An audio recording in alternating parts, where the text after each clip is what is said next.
Este día iremos al libro de Job en el capítulo 13.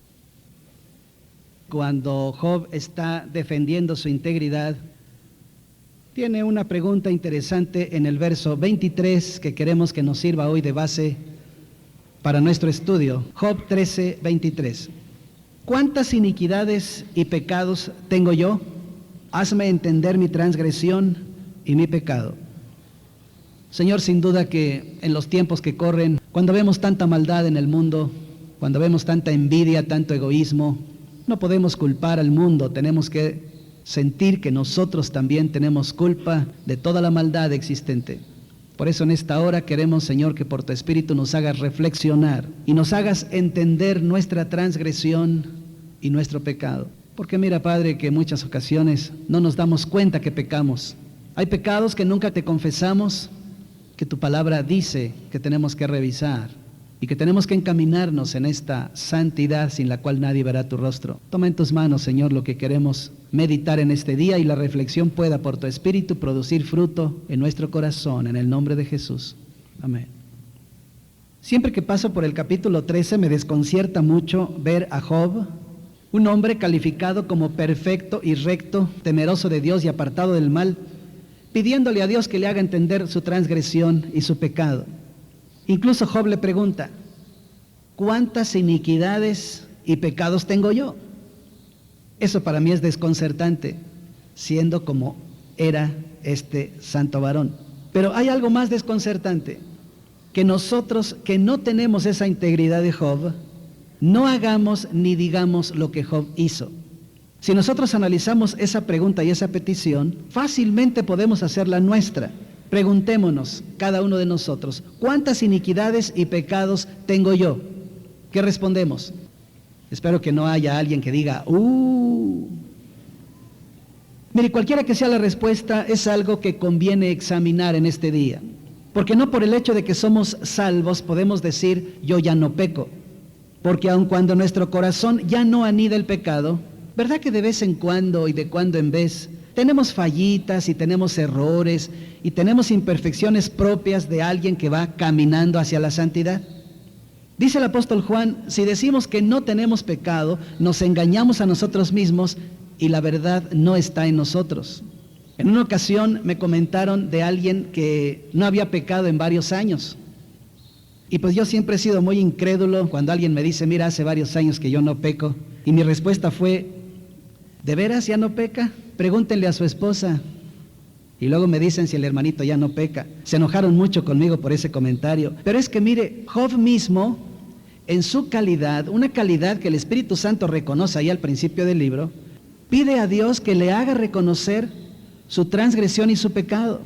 Yo creo que este es algo que nosotros tenemos que siempre estar pidiendo a Dios, Señor, ¿cuál es mi transgresión y cuál es mi pecado? Para no perder de vista que necesitamos una constante purificación. Pablo dice, ya no militamos según la carne, pero es natural que usted y yo, inmersos en este mundo difícil, alguna vez se nos atraviesa el genio, el carácter, ese estilo propio que vivimos o esos rasgos específicos de alguien que está en proceso de conversión. ¿O hay aquí alguno que ya es santo? Levante la mano. Pues mire, no hay, pero aunque hubiera uno, dice la Escritura, el que es santo, santifíquese todavía. Por eso este texto de Job es hoy tan actual y todos debiéramos reflexionarlo en este día para que descubramos no aquello a lo cual ya renunciamos o aquello de lo cual ya nos apartamos, sino que descubramos los pecados que nunca aceptamos y que nunca confesamos. No estoy diciendo que haya pecados nuevos. En realidad los pecados todos son muy viejos. Lo que hay son pecadores nuevos que cometemos los mismos pecados viejos. Por tanto es bueno este día confrontar la Escritura con nuestro corazón para ver si hemos abandonado no tanto los vicios antiguos, sino esas imperfecciones que nos impiden caminar diariamente hacia la santidad. Hay pecados que nunca confesamos. Hay pecados que quizás ni siquiera sabemos que debemos confesar. Y yo quisiera que los viéramos en este día. ¿Los vemos? Bueno, pues acostúmbrese cuando vamos a mirar algo, abrir su libreta de notas, tomar un lápiz y tomar notas. Muchos no acostumbran esto, pero yo lo recomiendo siempre, para que no se le quede la palabra en el oído, sino vaya escrita en el cuaderno, y ahí en el cuaderno usted pueda tener las indicaciones que el Espíritu le da para cada día que nos reunimos. Vamos a iniciarlo en el libro de Proverbios, capítulo 10, el verso 19. Vamos a ir descubriendo una serie de pecados en los cuales tenemos necesariamente que revisar para ver si no estamos en ellos. En las muchas palabras no falta pecado, mas el que refrena sus labios es prudente. Mire, en las muchas palabras no falta pecado. ¿Cómo nos traiciona la lengua? Incluso a los cristianos.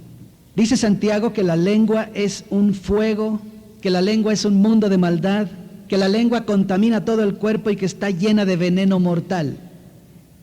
Aun la gente que presume de ser altamente cristiana tiene problemas con su lengua. Mi pregunta de este día es, cuando usted suelta su lengua, ¿se recuerda alguna vez pedir perdón a Dios por las muchas palabras o ni siquiera sabía esto? Pase al capítulo 14 del libro de Proverbios, el verso 21. Aquí tenemos otro pecado que nunca se confiesa. Peca el que menosprecia a su prójimo, mas el que tiene misericordia de los pobres es bienaventurado. No sé si alguna vez usted hizo una lista de los prójimos a los cuales menosprecia. Realmente esto es algo que nunca nos fijamos, pero ahí está el texto. Peca el que menosprecia a su prójimo, mas el que tiene misericordia de los pobres es bienaventurado. ¿Qué quiere decir menospreciar? Quiere decir valorar a otro mucho menos de lo que vale. Ay, decimos, ¿y qué eso no es excesivo? Pues no, aquí dice claramente que el que menosprecia a su prójimo peca. Cuando ignoramos la necesidad ajena, cuando no le hacemos caso a un pobre, o le desairamos, o le despreciamos, o le damos el avión, como decimos en México, le estamos menospreciando. ¿Cuántas veces se acerca una persona con nosotros y decimos, sí, ándale, ya, muy bien, sí, te voy a ayudar, no te preocupes? Le damos el avión. Estamos menospreciando al prójimo. Levante una mano todo aquel que ha menospreciado a un prójimo. Ya no, bájela. Esto quiere decir que hemos cometido este pecado. ¿Cuándo fue la última vez que usted confesó a Dios ese pecado de menospreciar al prójimo? No, ¿verdad? Pase al capítulo 19, el verso 2. El alma sin ciencia no es buena, y aquel que se apresura con los pies, peca. Aquí está acusando el autor sagrado a aquellos que tienen pies presurosos para el mal. Nunca hay que apresurarse a hacer algo, sobre todo armar pleito, o airarse, o enojarse, o engañar a otro, o hacer maldad, sin pensar antes lo que vamos a hacer. Porque aquí dice que el que no lo hace, peca. Pero ¿cuántas veces ni siquiera nos paramos a mirar si vamos a pecar o no? Una pequeña dificultad conyugal y montamos en ira y hasta nos gritamos. Y aquí dice que cuando se tienen apresuramiento en nuestras acciones, esto es pecado. Imagínense. Pase al capítulo 21, el verso 4. Ahora tenemos un trío de pecados juntos. Dice, altivez de ojos, orgullo de corazón y pensamiento de impíos son pecado. Aquí hay tres actitudes muy humanas, yo diría muy mexicanas, que no confesamos nunca, porque el mismo orgullo no nos deja advertir que son pecado. Y nótese que no habla solamente de acciones, porque la altivez de ojos es una acción, el orgullo de corazón es otra acción, pero habla de pensamientos, no solamente de acciones. Pase al capítulo 24, que también habla de pensamientos, el verso 9. El pensamiento del necio es pecado, y abominación a los hombres el escarnecedor. En 21:4 dice pensamiento de impíos, en 24:9 dice pensamiento del necio. Aquí vemos que pensamiento de impío y pensamiento del necio es lo mismo y es pecado. Por supuesto que no hay muchos que reconozcan su propia necedad. Y claro, eso es un pecado del cual no hay mucha conciencia de que deba confesarse delante de Dios. Pase al capítulo 29, 22. El hombre iracundo levanta contiendas y el furioso muchas veces peca. También podemos leer, sin temor a equivocarnos, la mujer iracunda levanta contiendas y la furiosa muchas veces peca. Aquí no hay para dónde hacerse, porque usted sabe que como buenos mexicanos con sangre latina en nuestras venas, a veces somos dados a la ira y a la furia.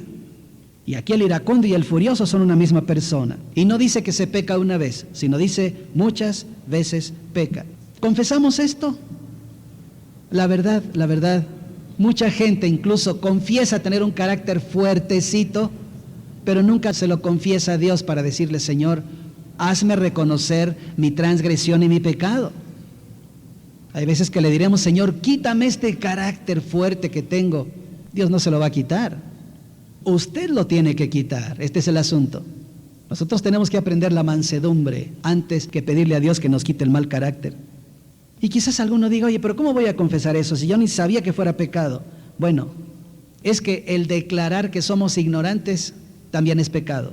Eclesiastés capítulo 5, el verso 6. No dejes que tu boca te haga pecar, ni digas delante del ángel que fue ignorancia. ¿Por qué harás que Dios se enoje a causa de tu voz y que destruya la obra de tus manos? Yo creo que Dios tiene siempre razón en molestarse, porque nunca la ignorancia de la ley nos exime del pecado. Alegar ignorancia es necedad. Cualquier persona que dice: hermano, pues es que yo no sabía esto, eso es una necedad, porque la voluntad de Dios tiene siglos de estar escrita y no conviene hacerse el desentendido ni el ignorante, porque el infierno estará lleno de gente ignorante, de aquellos que nunca quisieron confesar estos pecados. Ahora, si dejamos el Antiguo Testamento y nos vamos al Nuevo Testamento, vamos a encontrar otros pecados que no se confiesan. Romanos capítulo 14, verso 22 y 23. Dice el Señor: ¿tienes tú fe? Tenla para contigo delante de Dios. Bienaventurado el que no se condena a sí mismo en lo que aprueba, pero el que duda sobre lo que come es condenado, porque no lo hace con fe. Y todo lo que no proviene de fe es pecado. El texto no es de fácil comprensión, pero la idea central es: lo que no proviene de fe es pecado. ¿Qué quiere decir? Si cuando usted hace algo está dudando que sea correcto, no debe hacerlo. Usted tiene una cosa que hacer y dice: ¿estará bien o estará mal? No sé. ¿Esto que voy a hacer es bueno o es malo? O esto que voy a leer, o esto que voy a ver, ¿es bueno o es malo? Si usted tiene duda, no debe hacerlo, porque si lo hace dudando, usted peca. Si usted, por ejemplo, sospecha de que eso que va a hacer es malo, pues ya es malo en sí por la sospecha que usted tiene. Y en el momento en que usted lo hace con la duda, usted peca, dice la Escritura. Cualquier cosa que se haga fuera de lo que uno cree correcto es pecado. Por ejemplo, a usted le recomiendan un libro o le recomiendan una película. Cuando usted tiene desconfianza del contenido de ese libro, no debe leer el libro. Si usted tiene desconfianza de la película que quiere mirar, no puede mirarla. ¿Por qué? Porque si usted lo hace teniendo duda en su corazón, es pecado, dice la Escritura. Más aún, usted no puede recomendar ese libro o ese video o esa cinta a otra persona si usted tiene duda de que sea una cuestión que está fuera de la fe. Y mucha gente lo hace en este mundo. ¿Por qué? Porque piensan que para ellos es lícito. Pero usted recuerda como dice Pablo: todas las cosas me son lícitas, pero no todo conviene, y no me dejaré dominar de ninguna. Por tanto, mucha gente lo hace creyendo que es lícito y creen que no pecan. Pero si alguno ve que usted está leyendo ese libro o está viendo esa película, es probable que usted afecte su conciencia y afecte su fe. Y está escrito que no podemos contristar a otros ni hacerles tropezar, porque dice que faltamos al amor. Si nosotros, haciendo caso omiso de este asunto, nos jactamos de estas cosas, herimos a la gente. Y si nosotros herimos a la gente, ¿no les apartaremos de la fe? Esto es lo que tenemos que reflexionar. Por eso no es bueno dar bibliazos a la gente, por lo mismo. Nada más que eso es algo que nunca confesamos como pecado. Más aún es probable que alguno ni siquiera sepa o no había pasado ante sus ojos, o no había reflexionado sobre Romanos 14, 22, 23. Por eso siempre que tomamos la cena del Señor, no es solamente ver si no me peleé con el cónyuge o si no hice por ahí algún chanchullo. Hay que revisar. Nosotros tenemos que revisar bien si nuestro corazón no nos reprende antes de tomar la cena del Señor. Tito capítulo 3, leemos los versos 10 y 11. Al hombre que cause divisiones después de una y otra amonestación, deséchalo, sabiendo que el tal se ha pervertido y peca y está condenado por su propio juicio. Aquí habla del que causa división.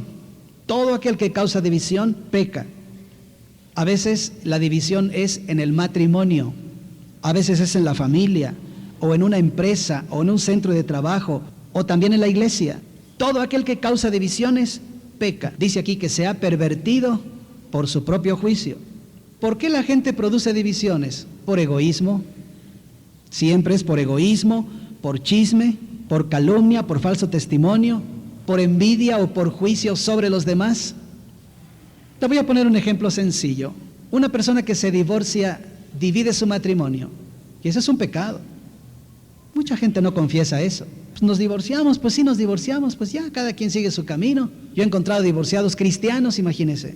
Se divorciaron siendo cristianos. Eso es imposible. Por eso es que causar una división en el matrimonio, en la familia, entre hermanos, o dividir casas, o levantar discordia en una empresa o en un hogar, hacer división es pecado. Cuando se hace división en la iglesia, es pecado. Cuando entre hermanos en la fe nosotros tenemos problemas y conflictos y nos dividimos, es pecado, dice la Escritura. No son pecados que se confiesan, pero son pecados. Sigamos más adelante al libro de Santiago, capítulo 2, el verso 9. Aquí hay otro más y dice: si hacéis acepción de personas, cometéis pecado y quedáis convictos por la ley como transgresores. Cuando dice acepción de personas, quiere decir cuando tenemos preferencia o predilección por alguna persona con ventaja sobre otra persona. Por ejemplo, si en la iglesia se da preferencia al rico sobre el pobre, es pecado. En una casa, en un hogar, si el papá o la mamá le da preferencia a uno de los hijos sobre los demás hijos, es pecado, porque se está haciendo acepción de personas y esto es una transgresión. Nunca podemos hacer acepción de personas. Varias escrituras dicen que esto no puede hacerse y cuando se hace es pecado. Ahora pase la página siguiente al capítulo 4, el verso 17. Y al que sabe hacer lo bueno y no lo hace, ¿qué pasa? Le es pecado. Esto es algo así como desperdiciar la vida cristiana o desperdiciar el bien, no haciéndolo oportunamente. En muchos lugares esto se llama el pecado de omisión, porque no se hace algo a sabiendas de que hemos de hacerlo. Cuando nosotros nos damos cuenta que tenemos que hacerlo y no lo hacemos a sabiendas que hemos de hacerlo, es pecado. Algo así como saber sin hacer es pecado. Por ejemplo, si alguno de ustedes sabe que debe ayudar a otra persona y está en posibilidad de hacerlo, pero pues tenemos flojera o tenemos descuido, el no ayudar a esa persona sabiendo que hemos de hacerlo y pudiendo hacerlo, el no hacerlo es pecado. ¿Qué le parece? En estos tiempos de crisis, cuando sabemos que la vecina o la viuda o el huérfano o cualquier persona tiene necesidad y decimos, ay, pues yo le podría regalar 1 kilo de arroz o 1 kilo de frijol, pero lo dejamos pasar. Y decimos, un día voy a ir. Y no lo hacemos, es pecado. Todo aquel que sabe hacer lo bueno y no lo hace, es pecado. Como usted ve, aquí hay una decena de pecados que probablemente nunca confesamos. Y seguramente hay más. Hay personas que no guardan el día de reposo, por ejemplo, como la Biblia lo enseña. Y jamás dice, Señor, perdóname porque yo no guardo el día de reposo que tú ordenas. Nunca confesamos eso. Hay gente que no diezma y no pide perdón por ello. No decimos, es que eso no es pecado. Como que a veces no hay conciencia de las cosas que puedan ser pecado y lo son. No, decimos, mira, pecado, fumar, emborracharse, drogarse, adulterar, fornicar, robar, todos esos vicios, esos sí son pecadotes. Pero las cosas que yo hago, yo que soy un cristianazazo tan bueno, no hombre, no, eso no es pecado. Yo le recomiendo, si usted siente que es muy bueno, más bueno que el pan, que usted se ponga en la presencia del Señor y le diga, Padre, hazme entender mi transgresión y mi pecado. Nada más que si el Señor se lo hace entender, entenderlo. Pero a veces no reflexionamos seriamente sobre todo esto porque eludimos el hacerlo. Hay veces que no queremos enfrentar nuestra propia conciencia, nos da miedo. Hay veces que sabemos que estamos haciendo algo malo, pero no lo traemos a la conciencia para decir, esto que estoy haciendo está mal, tengo que terminarlo ahorita mismo. Sino que no lo confrontamos, lo vamos dejando. Y como algunas no son actitudes muy visibles o actitudes que se pueden disimular, pues no decimos, eso no es pecado, eso no es. Pero sabe una cosa, son actitudes que afectan el amor a Dios, el amor al prójimo y el amor a nosotros mismos. Y este es el asunto. Ahí está la clave para determinar cuándo una cosa es pecado y cuándo no. Muchos me alegan y me dicen, no hermano, el pecado es subjetivo. Es decir, que lo que para alguno puede ser pecado, para otro no puede significar nada.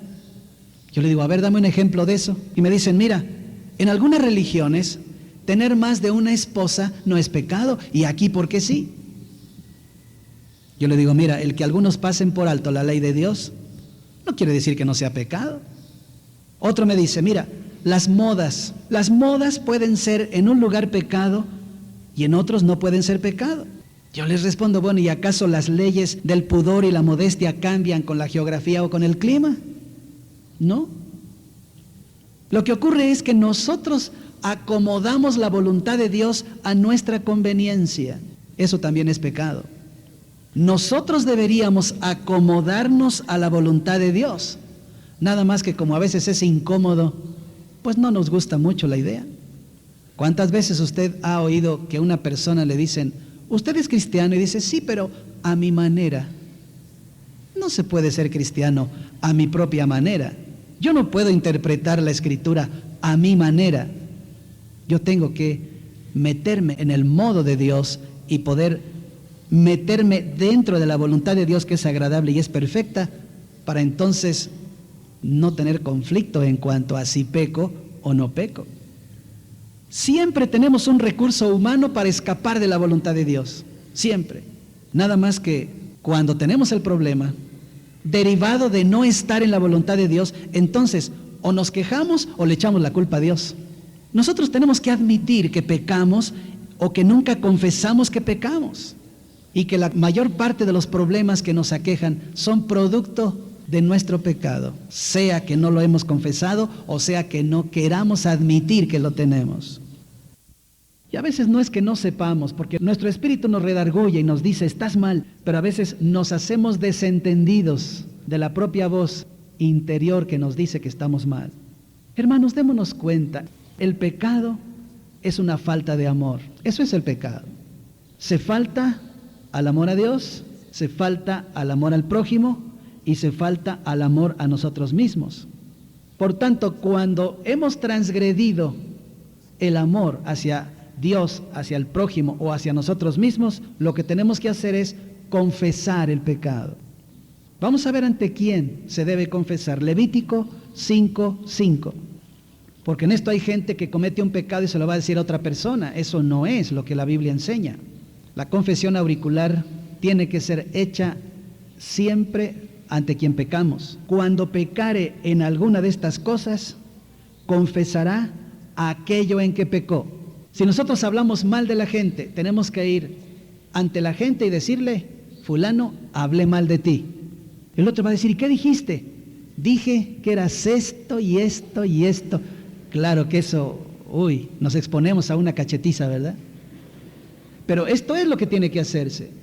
Cuando nosotros pecamos en contra de Dios, se lo tenemos que decir, aunque Él ya lo sepa.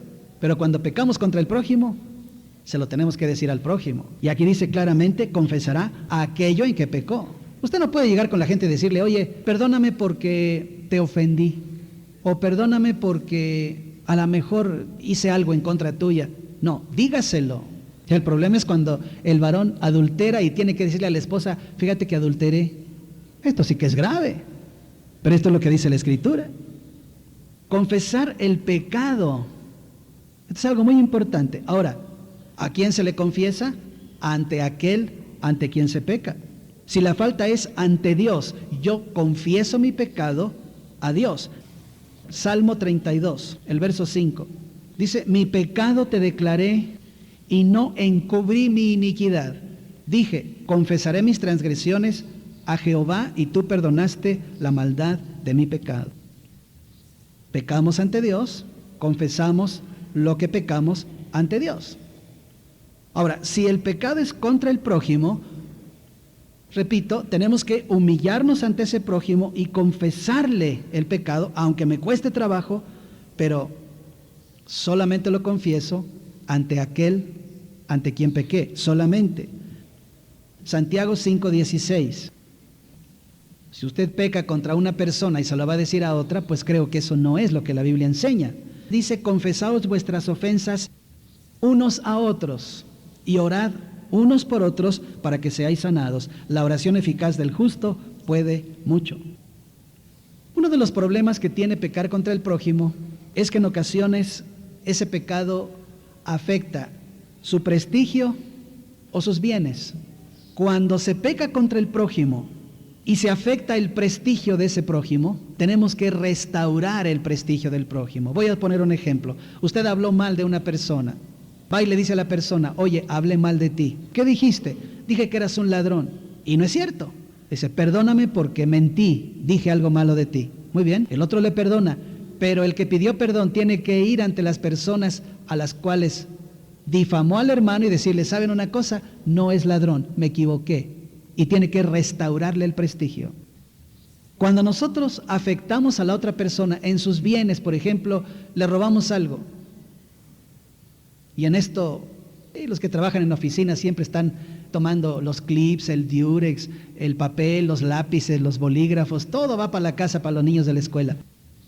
No se puede hacer eso, porque usted tiene que ir a la empresa y tiene que confesar al dueño de la empresa que usted robó y tiene que comprarlos otra vez, traerlos y devolverlos. Yo sé que eso ya no le gustó, ¿verdad? Pero esto es lo que la Biblia establece. Todo aquel que roba tiene que pedir perdón por haber robado y tiene que restituir el asunto. Números, capítulo 5, verso 7. Aquella persona confesará el pecado que cometió, primero. Segundo, y compensará enteramente el daño. Tercero, y añadirá sobre ello la quinta parte y lo dará a aquel contra quien pecó. Aquí vemos que se tiene que devolver no solamente lo que se sustrajo, sino que tiene que pedirse perdón, devolver lo que se sustrajo y añadir el 20%. Pues no está bueno este negocio, ¿verdad? Mejor no robar nada, mejor cada quien respetar el derecho ajeno, porque si usted roba 100 pesos, en primer lugar tiene que ir con la persona y decirle, ¿sabes qué? Te robé 100 pesos. Y el otro va a decir, pero ¿cómo no me di cuenta? Perdóname primero, te perdono. Ahora, toma tus 100 pesos. Le devuelve los 100 pesos y le dice, y toma otros 20, porque así dice la Escritura que tengo que pedir perdón. Yo quiero saber cuántos piden perdón de esta manera y cuántos se quedan con su propio pecado. Esta es la razón por la cual los ladrones no entrarán en el reino de los cielos. Y le voy a decir algo que no le va a gustar. El llegar tarde es robar. Ahí se lo dejo para que usted lo reflexione. ¿Cuántos pecados que no confesamos y que al confesar no restituimos lo adecuado? Ahora, cuando yo falto a mí mismo, ya dijimos, faltar al amor a Dios, faltar al amor al prójimo, pero a veces uno se falta a sí mismo. ¿Qué se hace? Corrijo y me perdono a mí mismo. Ay, decimos, pero ¿cómo es eso? ¿Cómo que me perdono a mí mismo? Mire, Hay muchas personas que después de 5 años de ser salvos y de haber sido bautizados, le siguen pidiendo perdón a Dios por todos sus pecados. Cuando yo escucho eso, yo llamo a la persona y le digo, oye, ¿por qué estás pidiendo perdón de tus pecados si Dios te perdonó desde el día que te bautizaste? ¿Todo me perdonó, dice? ¿Todo? ¿Por qué estás pidiendo perdón? ¿O ya los cometiste otra vez? No, me dice, ya me alejé de todo, pero yo siento que mi pecado todavía está en mí. No, ya no está en ti. Lo que tienes que hacer es perdonarte a ti mismo. Hay gente, por ejemplo, que atropelló a mucha gente. Hombres que engañaron a muchas mujeres y sienten su pecado porque a veces de esas uniones hubo hijos. Siempre están diciendo, Señor, perdóname, yo no sabía, yo no me di cuenta, yo hice lo indebido, dañé a fulana y a sutana y a mengana y a aquella y sienten su pecado. Bueno, perdónate a ti mismo. Muchachas que fueron engañadas por el novio, que no se perdonan el hecho de haber sido engañadas, pues es una falta a sí mismo, pues perdónate a ti mismo. Nada más que cuando uno pide perdón a la otra persona, ya no se comete más esa misma falta y se restaura el amor. Claramente dice la Escritura, el amor cubre multitud de pecados. Cuando nosotros restituimos el amor a Dios, al prójimo o a nosotros mismos, no hay más pecado. Y no tengo que volver a cometer la misma cosa, sino que tengo que lograr que haya fruto digno de arrepentimiento. Una actitud equivocada no debe hacerse 2 o 3 o más veces. Se hace una vez, es un pecado, se rectifica y no se vuelve a hacer. Es muy curioso, por ejemplo, un animalito que pase por un lugar y se cae y se rompe una pata, cuando vuelve a pasar por ahí, sin tener mucha inteligencia, le da la vuelta y no se vuelve a quebrar la pata. Pero el hombre pasa por el mismo pecado una y otra y se rompe la pata cada vez y sigue pasando por ese mismo lugar. Eso es lo que Dios quiere que nosotros corrijamos. Arrepentirse, porque la reincidencia en el pecado muestra que no hay arrepentimiento. Y si no hay arrepentimiento, podremos decir que somos cristianos. Una vez que uno confiesa el pecado, sea a Dios, al prójimo, uno tiene que apartarse de esa acción. No podemos estar pidiéndole perdón a una persona todos los días, o cada semana, o cada mes, por la misma cosa. Imagínense que usted va y pide perdón porque robó, porque hizo tal o cual pecado, todas las semanas. Pues la persona que le está recibiendo la culpa dice, oye, pero pues ya mejor te perdono por lo de la semana que entra, ¿qué te parece? Pues estás igual, tú no cambias. Y nosotros tenemos que cambiar esas actitudes. Eso es la vida cristiana. Si nosotros no nos apartamos de ese pecado persistente, dice la Escritura que no alcanzamos misericordia. Proverbios 28:13. Mire qué interesante texto. El que encubre sus pecados no prosperará. Escúcheme bien, el que encubre sus pecados no prosperará, mas el que lo confiesa, ¿y qué más? Y se aparta, mas el que los confiesa y se aparta, alcanzará misericordia. ¿Cuánta gente encubre sus pecados y luego se queja de que no le alcanza el dinero? Y de que tiene problemas, y de que tiene enfermedades, y de que tiene cosas. Está encubriendo los pecados y por eso tiene problemas. ¿Qué quiere decir encubrir? Quiere decir tapar el pecado, ocultar, disimular el pecado. ¿Sabe qué es eso? Hipocresía. Por un lado soy muy bueno, pero del otro lado soy un rufián. Eso es encubrir el pecado. Ahí dice claramente que no tendrá prosperidad, no alcanza misericordia. La hipocresía está condenada fuertemente por el Señor en toda la Biblia. El pecado tiene que apartarse, quitarse como un trapo asqueroso o como un mal olor. Usted cuando entra en un lugar y huele mal, no dice, ay, qué rico huele, y se queda 2 horas ahí sentado. ¿Verdad que no? En cuanto huele algo, usted sale disparado y busca aire puro. Cuando le dan algo que es asqueroso, usted no dice, ay, qué lindo, mira, me lo guardo. No, usted lo tira. Bueno, pues así tiene que ser el pecado. Dice Pablo, no reine ya el pecado en vuestro cuerpo mortal, de modo que lo obedezcáis en sus concupiscencias, porque el pecado ya no se enseñoreará de vosotros. Cuando dice no se enseñoreará de nosotros, es porque el pecado no es nuestro Señor. Antes de conocer a Jesús, el pecado era nuestro Señor con minúscula. Pero cuando Jesús viene a nuestro corazón, tenemos un nuevo Señor con mayúscula. El Señor que con su sangre y con su sacrificio nos da vida y nos justifica. Una vez que entramos a la vida cristiana, entramos en un proceso de purificación. De hecho, la vida cristiana es una vida de constante purificación. Usted tiene que revisar todos los días si ha avanzado hacia la santidad o si ha retrocedido o si está estacionado. Y ese proceso es el proceso de irnos purificando. Vea 2 de Pedro 1:9. Pero el que no tiene estas cosas, tiene la vista muy corta, es ciego, habiendo olvidado la purificación de sus antiguos pecados. Si usted se da cuenta, no podemos vivir con los pecados antiguos toda la vida. Tenemos que desechar. Pero con qué facilidad volvemos y hacemos las mismas equivocaciones. ¿Se da cuenta? ¿Con qué facilidad? Cuando el apóstol Pedro habla de estas cosas, usa una forma muy fuerte para indicar cómo el hombre regresa siempre a su pecado. Dice que somos como la puerca lavada que regresa al cieno. Dice que somos como el perro que vuelve a su vómito. Es muy gráfico y es muy fuerte, pero qué real es esto, qué real. Nosotros no podemos estar mirando hacia Egipto, no podemos sentir nostalgia por el pecado.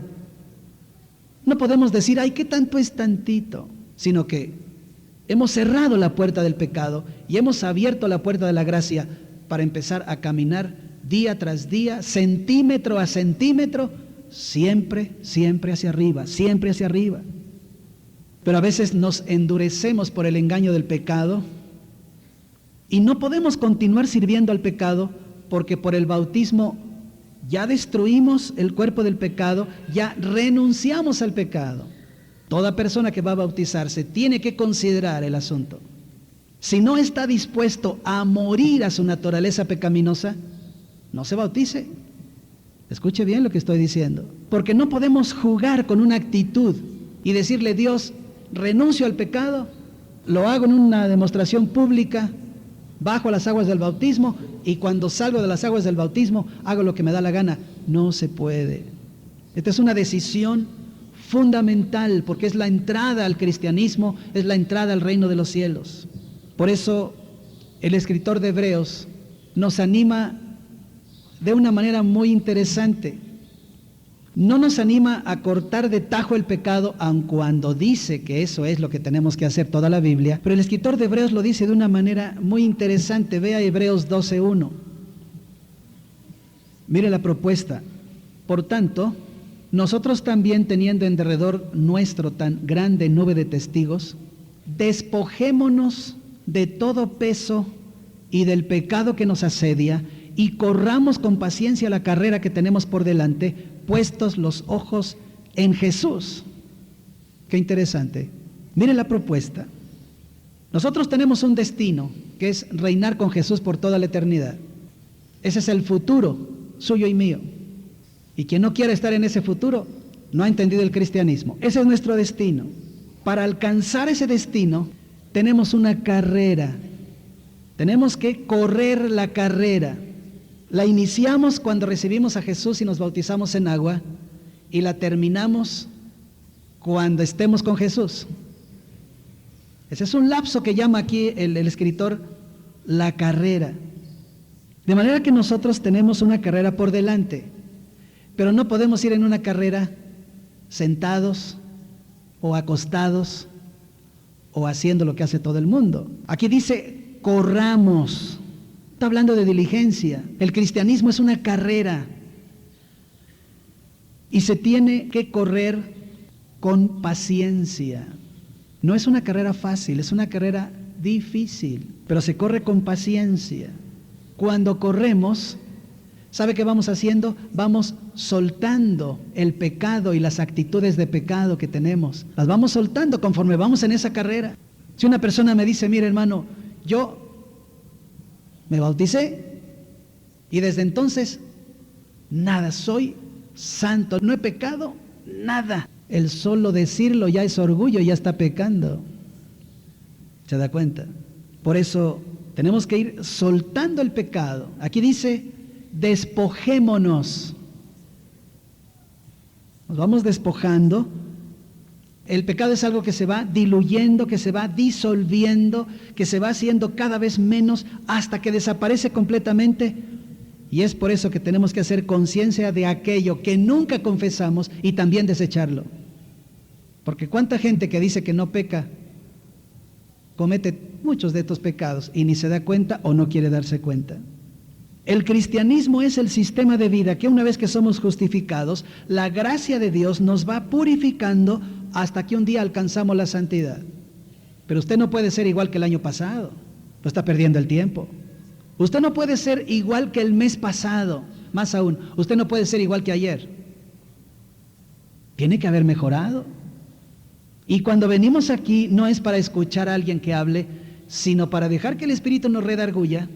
Por eso le pido que escriba cosas, para que cuando usted vaya a casa las viva y avance, avance, avance.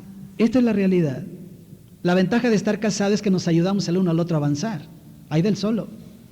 Pero nosotros nos ayudamos mutuamente a avanzar y en familia nos ayudamos padres e hijos, hijos y padres a avanzar para correr esta carrera, desechando, despojándonos de todo peso y del pecado que nos asedia hasta que desaparezca completamente.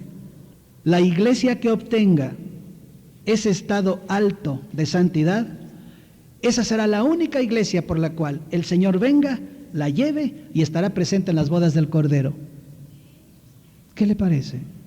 Ay, hermano, pues está difícil. No, si fuera difícil, Jesús no habría subido al Calvario.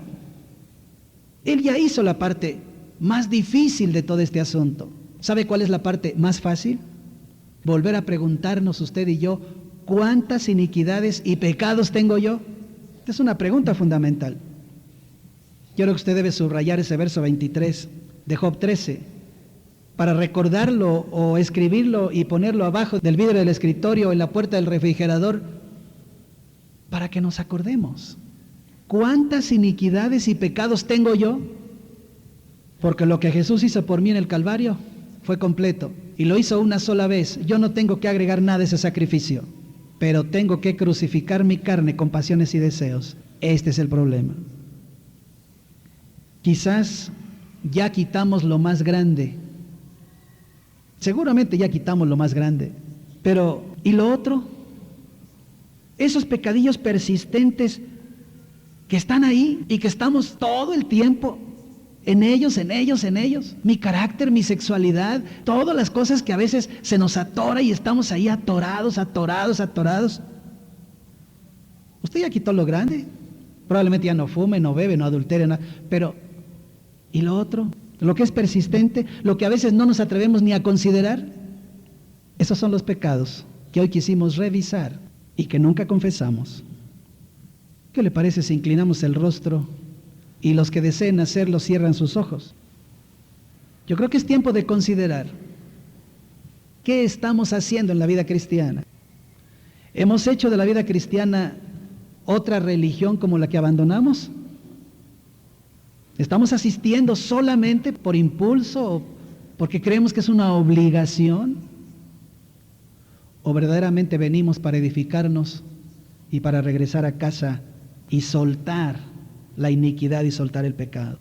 Creo que hoy tendremos que volver a implorar todos los que estamos aquí: Señor, hazme entender mi transgresión y mi pecado. Padre, y no es que no lo entendamos, sino que no lo queremos entender. Yo ruego en el nombre de Jesús que tú nos hagas entender, porque sin duda que tenemos transgresión. Nos hemos encaminado hacia la santidad, pero todavía no alcanzamos. Todavía estamos en la carrera que tenemos por delante. Y sabemos que la hemos de correr con paciencia. Señor, gracias porque ni siquiera tenemos que pedir que nos ayudes, porque tú nos estás ayudando.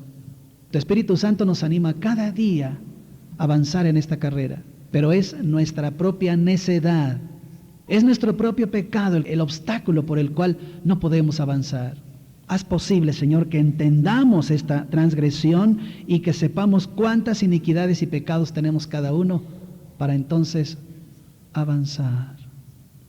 Queremos estar contigo. Esta vida es muy breve y queremos estar en la vida eterna contigo. Señor, que no perdamos esta oportunidad, que un mal hábito, que una mala educación o una costumbre no nos impida el avanzar y estar contigo un día por toda la eternidad. Haz posible que tu Espíritu nos redarguya en este día. Y no podemos pedirte que nos cambies, sino que nos des todavía la oportunidad de cambiar. Y es por eso que estamos aquí avergonzados, Señor, pidiéndote perdón, porque aún no hacemos lo que debemos. Perdona, Señor. Pídale perdón a Dios.